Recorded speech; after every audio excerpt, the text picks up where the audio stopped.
क्रिस्त में प्यारे भाइयों और बहनों, आप सबों को जय यीशु। हमारे प्रभु यीशु क्रिस्त की कृपा तथा शांति आपके एवं आपके परिवार के साथ रहे। जैसे हम जानते हैं, आज माता कलीसिया सामान्य काल का 6वां इतवार मना रही है।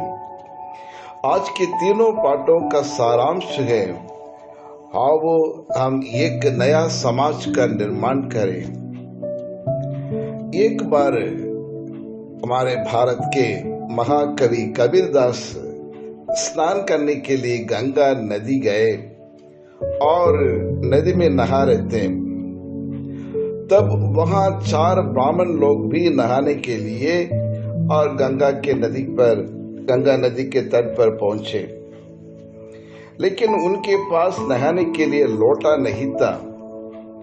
इसलिए महाकवि कबीरदास ने अपना लोटा को गंगा की मिट्टी से मांझकर साफ किया और नहाने के लिए उन ब्राह्मण को दिया। लेकिन चारों ब्राह्मण ने गुस्सा होकर कहने लगा, नहीं, हम तुम जैसे आदमी से नहीं ले सकते हैं लोटा, क्योंकि तुम दूसरे जाति का व्यक्ति हो।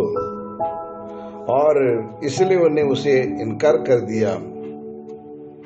लेकिन उत्तर में महाकवि कबीरदास ने कहा, महोदय, गंगा की मिट्टी से मैंने इसको साफ कर दिया है और गंगा नदी के पानी से इसको मैंने धो डाला हूं, इसलिए अच्छा से धुल गया है। इसमें किसी प्रकार की कलंक नहीं है और कोई गंदगी नहीं है। लेकिन फिर कैसे ये अपवित्र हो सकता है? वो चारों में से एक ब्राह्मण ने कहा, तुम तो धोया तो जरूर, और गंगा के पानी से उन्हें आपने उसको धोकर को साफ कर दिया, लेकिन तुम एक नीचे जात के व्यक्ति होते हुए और तुमने फिर से उसको छू लिया था, इसलिए ये लोटा अपवित्र हो गया है और हमें नहीं चाहिए।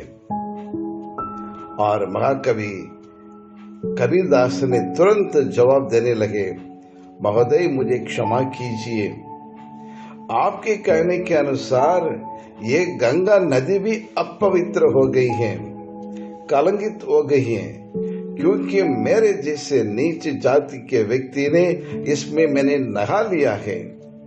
आपको नहाने के लिए कैसे मैं दूसरी एक गंगा नदी को ला सकूं? मुंह तोड़ जवाब सुनकर शर्म से सिर झुकाकर वहां से वो चले गए।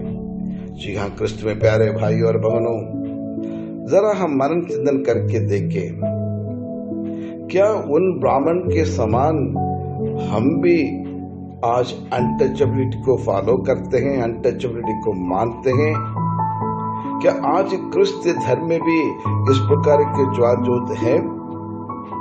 अस्पृश्यता आज मौजूद है। आज भी भारत देश में नाना प्रकार की जातियां हैं, प्रजातियां हैं, अलग अलग राज्य हैं, अलग अलग संस्कृतियां हैं, विभिन्न भाषाएं हैं, अलग अलग धर्म हैं, और इतने प्रकार की विभिन्नता होने के बावजूद भी हम सब एक हैं और एक दूसरे के मान सम्मान करते हैं, और समाज में एकता है तथा अछूत भी है। इतना बड़ा विकसित देश होते हुए भी, इतने सारे पढ़े लिखे लोग होते हुए भी, लेकिन भारत देश में कितने प्रकार के भेदभाव हैं। हमारे देश में, हमारे समाज में और हमारे धर्म में, क्या क्रिस्तीय धर्म में भी भेदभाव नहीं है? बड़ी दुखी की बात है। क्रिस्त में प्यारे भाई और बहनों, ना सिर्फ हमारे समाज में, भारतीय समाज में ही या भारतीय धर्म में और भारत देश में, लेकिन ईसाई धर्म में भी और इस प्रकार के भेदभाव को देखने को हमें मिलता है। जी हाँ, क्रिस्त में प्यारे भाई और बहनों, पिता और पुत्र और पवित्र आत्मा के नाम से बपतिस्मा ग्रहण कर चुके ईसाई लोगों के बीच में भी नाना प्रकार की जातियां हैं। अलग अलग, चाहे वो संस्कृति के अनुसार, भाषाएं के अनुसार और उसके बोलचाल रहन सहन के अनुसार अलग अलग गुट में बंट चुके हैं। क्रिस्ती धर्म में कितने और भेदभाव हैं, क्रिस्ती धर्म के अंदर कितना फूट है, कितने छोटे छोटे अलग ग्रुप को, कोई जाति को लेकर, कोई और राज्य को लेकर, कोई संस्कृति को लेकर, कोई भाषाओं को लेकर अलग अलग अलग फूट है, अलग अलग ग्रुप है। यह एक खतरनाक रोग है, एक खतरनाक कोड है समाज के लिए, धर्म के लिए, जो ईसाई धर्म को कलंकित करता है, क्रिस्ती धर्म को बदनाम करता है। आज के पहले पाठ में हमने देखा कोड के रोग ने समाज में, परिवार से छुआछूत लाया है।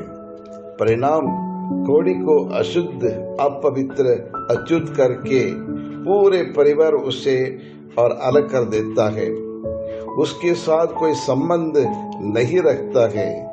सब लोग कोड़ी को तिरस्कार करते हुए शिविर के बाहर निवास करने के लिए मजबूर करते हैं। उन्हें समाज के किसी भी कार्यक्रम में उन्हें शामिल नहीं करते हैं। मानसिक रूप से पीड़ित होकर अपना मनोबल खो जाता है वह कोड़ी। इसलिए डॉक्टर अंबेडकर ने कहा, और अनटचेबिलिटी का मूल जड़ है जाति, यानी छुआछूत के मूल जड़ है जाति। और दूसरा कारण,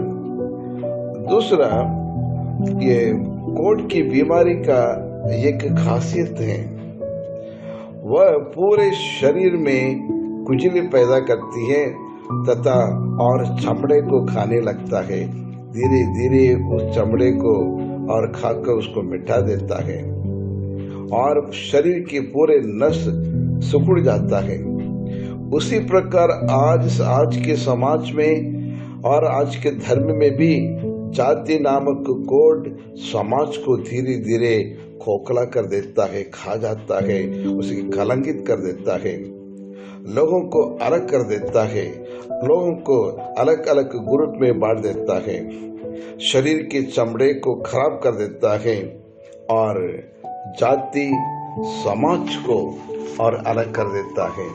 प्रिय विश्वासियों, इसलिए आज के सुसमाचार में ऐसा एक कोड़ी को और समाज से और परिवार से दूर रखा गया और वह अपना मान सम्मान को खोया हुआ था। लेकिन समाज से तिरस्कृत एक व्यक्ति निडर होकर और मन में पूर्ण विश्वास के साथ उस मुक्तिदाता, जीवनदाता एवं चंगाईदाता यीशु के पास आया और नम्र और विनीत होकर यीशु के चरण में गिरकर अपने आप को समर्पित करते हुए वह कहता है, और प्रभु यदि आप चाहे तो मुझे चंगा कर सकते हैं। समाज के रीति रिवाज, समाज के नियम और कानून को पार करते हुए सच्चा परमेश्वर के पावन चरणों में अपने आप को समर्पित करते हुए कहता है, प्रभु यदि आप चाहे तो मैं चंगा पा सकूं, क्योंकि तू ही मेरा सृष्टि करता है, तू ही मेरा मुक्तिदाता है, तू ही मुझे बचाने वाला परमेश्वर है। हर प्रकार के कलंक से, हर प्रकार के बंधन से छुड़ाने वाला परमेश्वर, मुक्ति देने वाला परमेश्वर आप ही है।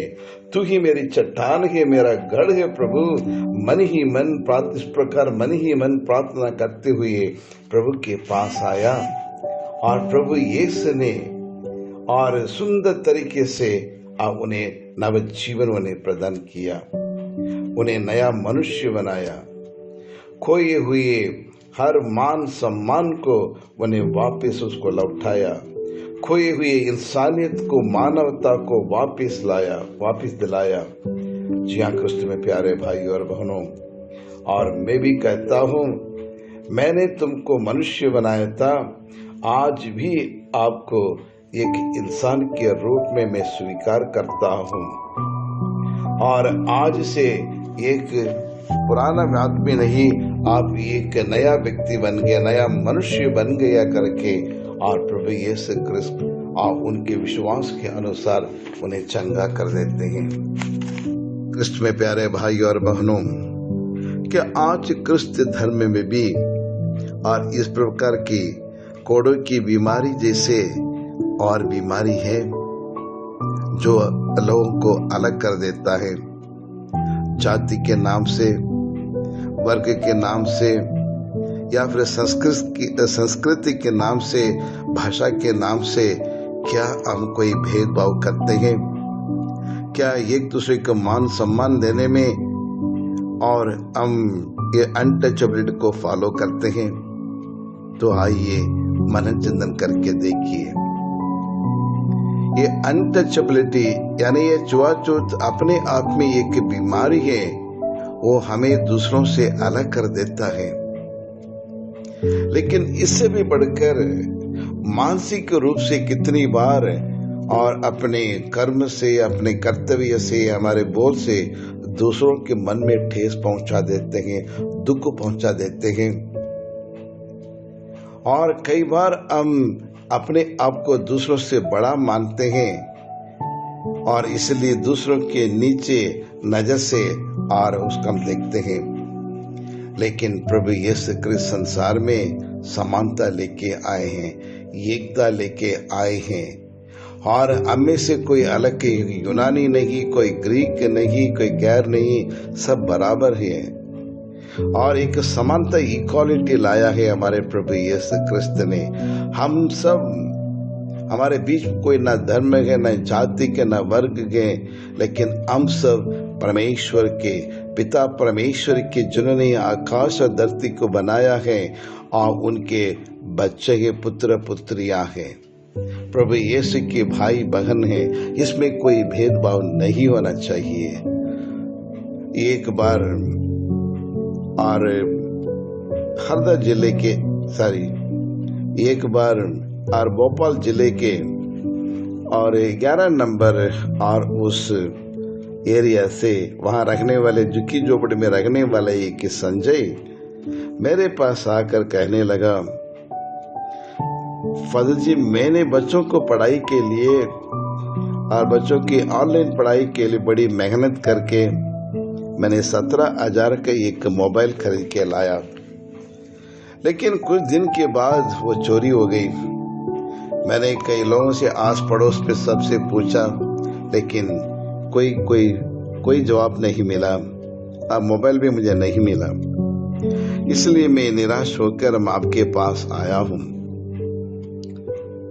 और ये सुनते हुए मैं उनके ऊपर गुस्सा करने लगे। जब मोबाइल खो गया तो मेरे पास आने से क्या होगा, कैसे मिलेगा?